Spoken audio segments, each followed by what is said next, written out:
Hey guys, Tommy with Elevation every weekend here. In today's video, we are going to do my review of the Surly Moloko bars, or it may be pronounced Moloko bars or Moloko. If you think you know how it's pronounced, definitely drop a comment down below, let me know. So if you watched my last video, I did do a couple upgrades to the Surly Pugs Ops. I did the Edna tires, which you can see are on the bike, running well.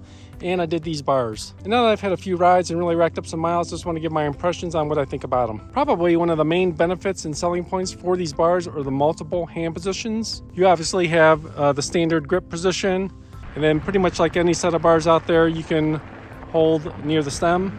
And probably the biggest variety position is the ability to hold up here on the horn and the crossbar.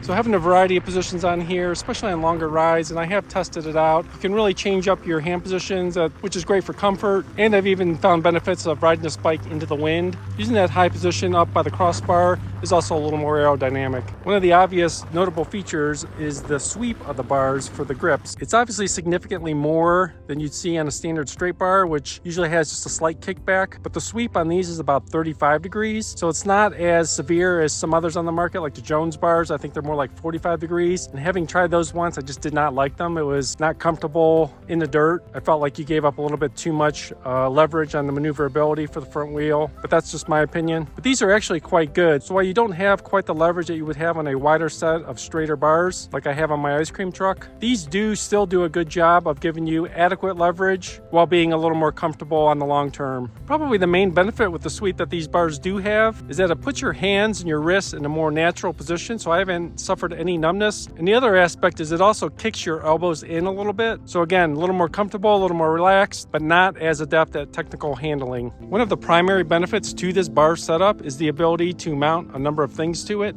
So for like bike packing, that gives you the opportunity to mount a number of things across the top bar. And then they actually sell a bag that mounts on the inside of this section here and makes it a good use of that space. Probably the main negative factor on these bars is the weight. They are made out of steel, and as you can see, there's a lot of bar work going on, so they're not going to be light. According to Surly, they weigh about 709 grams, which is actually about 1.5 pounds. So again, not light, especially when you compare it to a more traditional aluminum or certainly carbon flat set of bars. On a bike like this Surly Pugsley, they're a great match for a bike like this that's designed more for fun or touring, and you're not really expecting maximum trail performance or lightweight efficiency out of it. So I still am trying to decide on what I want to do up top here with bar tape, but I will do something at some point. Again, if you happen to have any suggestions on what tape to use or how to wrap it, definitely drop those suggestions in the comments down below. So to recap, after a number of rides and a number of miles on this bike, I am really enjoying these bars. I think at about $100 a set, they're a really good value. As long as the weight doesn't put you off,